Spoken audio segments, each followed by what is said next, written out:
नमस्कार दर्शक बंधु प्रियास किचन ने आपण मानक स्वागत करुच्ची।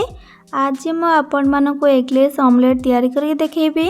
तो जो माने नॉनवेज खाऊना कि अंडा खाऊना से माने को तैयारी करके खाई परिबे।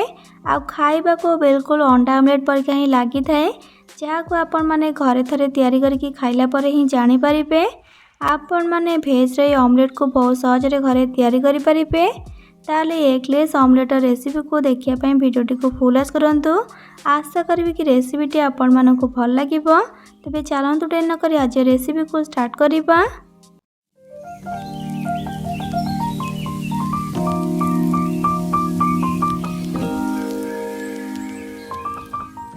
एगलेस ऑमलेट करिया पई प्रथम में गोटे बाउल ले नबा गोटे कप बेसन। आपण चाहे याठू कम कि अधिक नहीं पारे, किंतु सब जिनस को मापिकी नेबे। गोटे कप बेसन साग को आम 1/3 कप मैदा नेबा। ये रेसिपी पाई मैदा होची बहुत जरूरी, जहाँ को आम स्किप करि परिबानी। तापरे गोटे मीडियम साइज रो पियाज को लेकिन ताकू एपरि छोट छोट करके काटिकी पकेबा। आउ ता सहित छोट साइज रो गोटे टमाटो को लेकिन सेही परि छोट छोट करके काटिकी पकेबा। आउ मो एथिरे गोटे कटा होइतिबा कंचा लंका को पकाउची, जहाँ को आपण माने निज अनुसार कम बेसी करके दे पारिबे। किछि कटा होइतिबा फ्रेश धनिया पत्र को पकेबा। आउ शेष रे जाइके स्वाद अनुसार लूण को पकेकी ए सब को भल भाव मिसई देबा। ए रेसिपी को बनाया पाई मात्र आपण को 5 ରୁ 10 मिनट टाइम लागिबो। जदि आपण तरतरे थिबा आ इंस्टेंटली किछि टेस्टी खाद्य बनाया पाई चाहुथिबे, तेबे मु तो कहबे रेसिपीटी बहुत बेस्ट रहिबो। आ छोटू बड़ समस्या को खाइबा पाई का पसंद करेंगे। आ मु तो ग्यारंटी दौची जिया को खाइब निश्चिंत कहब एथिरे अंडा पड़ी बोली, कारण तार टेस्ट ही बिल्कुल अंडा ऑमलेट परिका। सबू को भल भाव मिसई सारा अल्प अल्प पानी को पकईकी गोटे बैटर तैयारी करबा। आउ ये बैटर को आम बेसी बलिया करबानी, टिके पानिया रखिकी तैयारी करबा।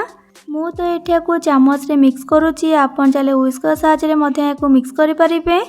आको आम एमती मिक्स करबा जेमती कि किसी भी लम्स बा गोटा अंश न रुहे। बैटर टी पानिया हेले चलिबो, किंतु अधिक याको बलिया करबानी। आ मते एथिरे टोटाल 2 ग्लास पानी लागिची ए बैटर को बनेबा पाइका। आपण को याठू कम भी लागी पारे, अधिक भी पानी लागी पारे। आपण से अनुसार देखिकी पानी एथिरे देकी पतला करके बैटर को बनैबे। सबू को पकई सारा परे एथिरे आधा छोटा चामच खाइबा सोडा बा बेकिंग पाउडर पकेबा। आ तापरे को 1 ରୁ 2 मिनट पर्यंत कंटिन्यूअसली एपरि भाव फेंटिबा। बेकिंग पाउडर मु एथिपाई पकेइले जे एटा पकेबा द्वारा हमर ऑमलेटटा फुलिबा सह पूरा नरम होकी बनी थाए, तो सेथिपाई आको हम स्किप करि परिबानी। वर्तमान भेज ऑमलेट पाई बैटरटी पूरा पूरी रेडी हो गलानी। आ देखंतु आमे एमतिका पानिया रखिकी तैयारी करिबा। एहीपरि आपण बैटर कंसिस्टेंसी को रखिबे। आउ गोटे टिप्स, जेते बेले आपण खाइबा सोडा को पकेबे ताकू 1-2 मिनट पर्यंत मिक्स करिकी इंस्टेंटली ऑमलेट को बनैबे बा तैयारी करिबे। खाइबा सोडा पकेकी केबे भी बैटर को अधिक टाइम रखिबेनी। एबे तो हमर बैटरटी पूरा पूरी रेडी गला। तापरे एबे आसंतु गैस ऑन करके गोटे तावा को बसेबा। आउ सेथिरे रिफाइंड तेल को पकेबा। तेल को पकई सारिकी तावा को धरिकी टिके एपट सेपट करनेबा, जहाँ द्वारा तेलटा चारिआडे स्प्रेड हो। तेल भल भाव गरम हो गला परे सेतेबेले बैटर आनिकी तावारे पकेबा। आउ ऑमलेट तैयारी करबा।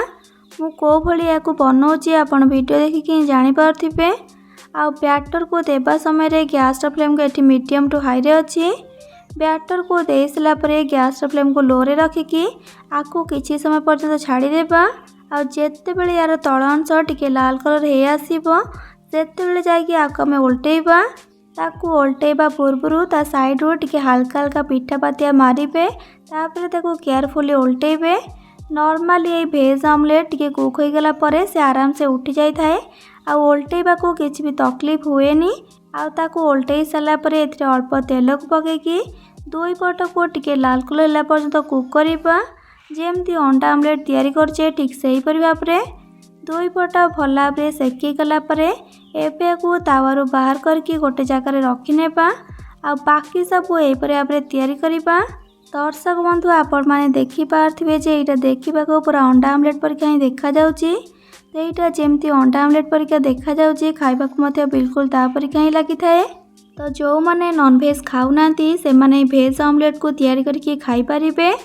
बैटर को पकेबार किछि समय पर देखूँ यार तल अंश टिके लाल कलर हो आसलानी।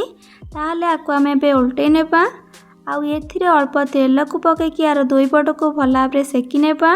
दर्शक बंधु बर्तमान आमर एगलेस ऑमलेट पूरापूरी प्रस्तुत हो गलानी। ये एगलेस ऑमलेट को गरमा गरम खाइले ही खाइबा को बहुत बढ़िया लगी थाए। तो घरे थरे या ट्राए करंतु आउे किपर लगे मत कमेंट सेक्शन में निश्चय जनातु।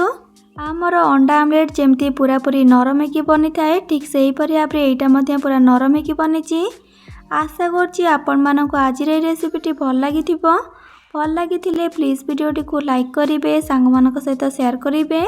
चैनल नुआ थे प्लीज चैनल को सब्सक्राइब करने आ पाखरे थिबा छोट bell icon all option click करेंगे जहाँद्वारा मो अपलोड करथिबा मो समस्त वीडियो नोटिफिकेशंस आपण सर्वप्रथमे पाई परिबे।